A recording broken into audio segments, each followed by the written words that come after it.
Job interview is like one you've never had before. You're fired. You're fired. You're fired. A total mess. You're fired.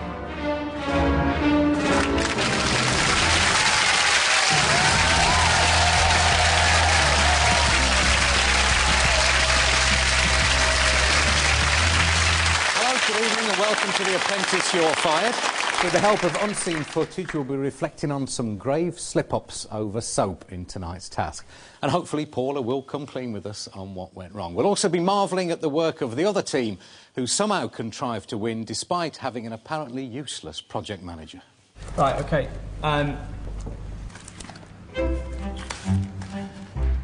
What are our options?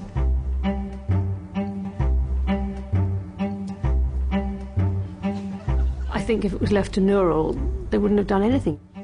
On our panel, we have a woman who lives and breathes beauty products, Molton Brown's chief executive, Sarah Halton, a big Apprentice fan, the comedian Andy Parsons, and the editor of Glamour magazine, Joe Elvin. Welcome to you all. Tonight's task of creating a new beauty product ended with Paula counting the cost of getting in a model over costs. You put yourself up to come in this process, and you're now using the excuse that you're a human resources manager, so therefore you shouldn't be in charge of costings. Paula, you were responsible for the fatal mistake. So, Paula, you're fired. Thank you, Sir Alan. Please welcome Paula Jones.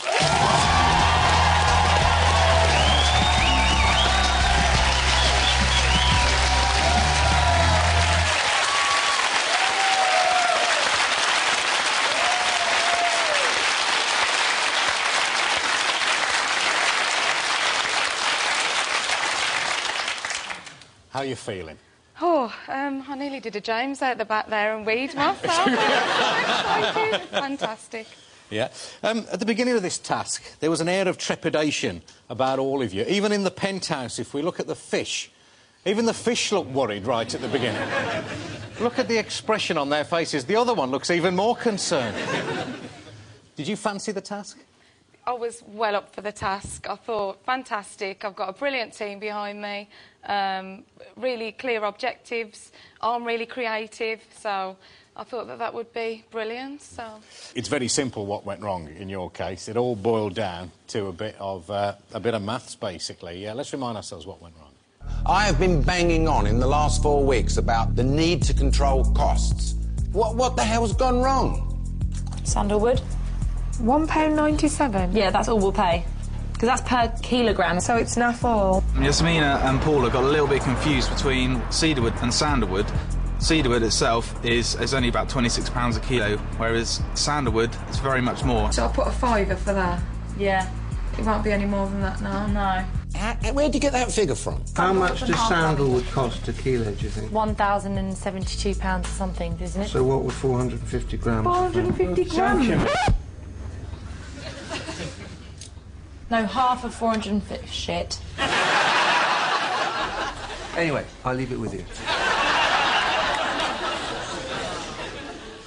Can you begin to express your feelings at that moment? Oh, thanks, Nick. Yeah, devastated. I nearly dropped through the floor. I was absolutely gutted. I was quite sure we were well on track with the costs and everything. I'd implicitly trusted Jasmina and...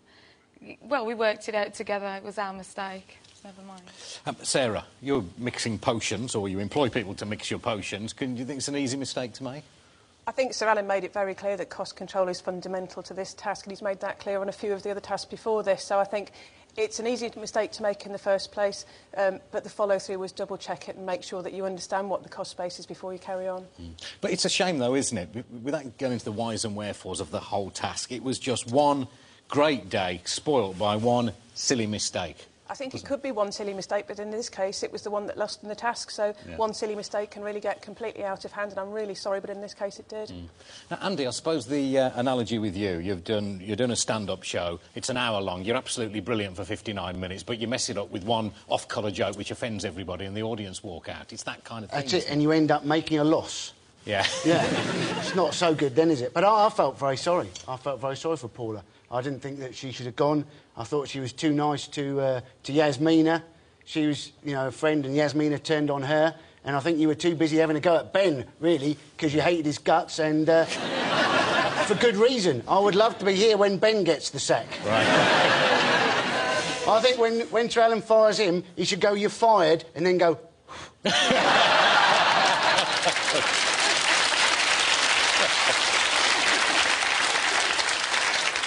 Jo, what did you make of Paula's demands? Well, Paula, I'm just really frustrated because this is the first episode where I feel like I've got to know you at all.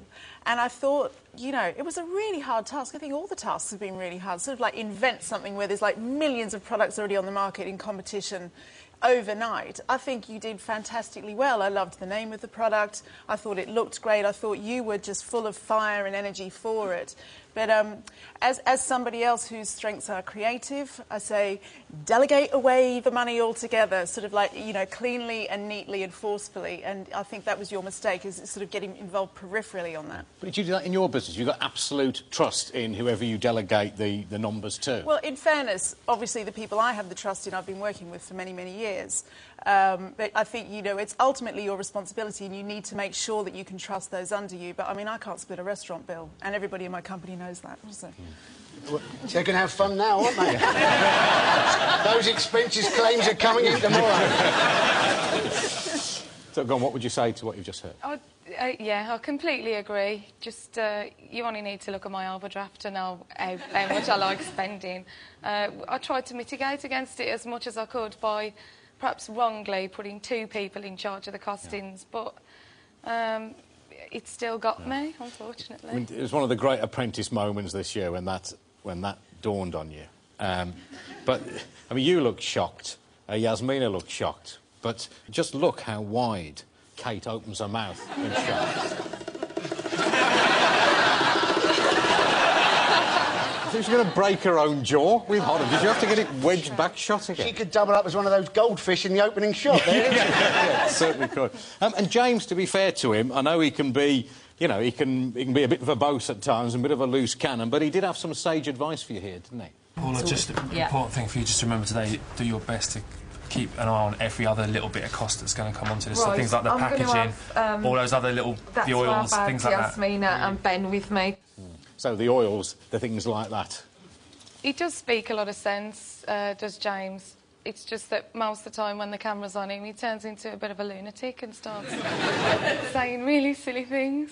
Well, where would this show be without him? That is the question. So we give thanks that James is there. What I admired about you is this sort of kick in the midriff from this appalling calculation over the oils, but it was a very happy team, wasn't it? I think perhaps you were guilty of maybe enjoying yourselves a bit too much. Everybody gets along with each other really well. This is like every girl's dream. Yeah. It smells like tequila to me. What do you think? Tequila and dogs? Tequila and dogs over shower gel. Gorgeous, marvellous medicine. It's called Skin Zings. Got lovely. I like it. Go on, roll them up, roll them up. Everybody's enjoying themselves, I think. Wicked. That is going to fly off the market stall. It smells all right, it's nice. It's lovely. I think we've done well. We've done very well. So let's have a look at these products then. You know, what I know about soap and £5 wouldn't get my hair cut, but that looks like a proper bit of rustic soap. Let's give him a round of applause for that.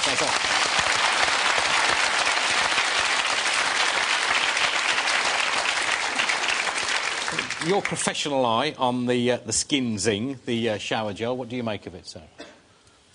Well, I think they've done a really, really nice job of this. They've come up with a really good label. It's very clear.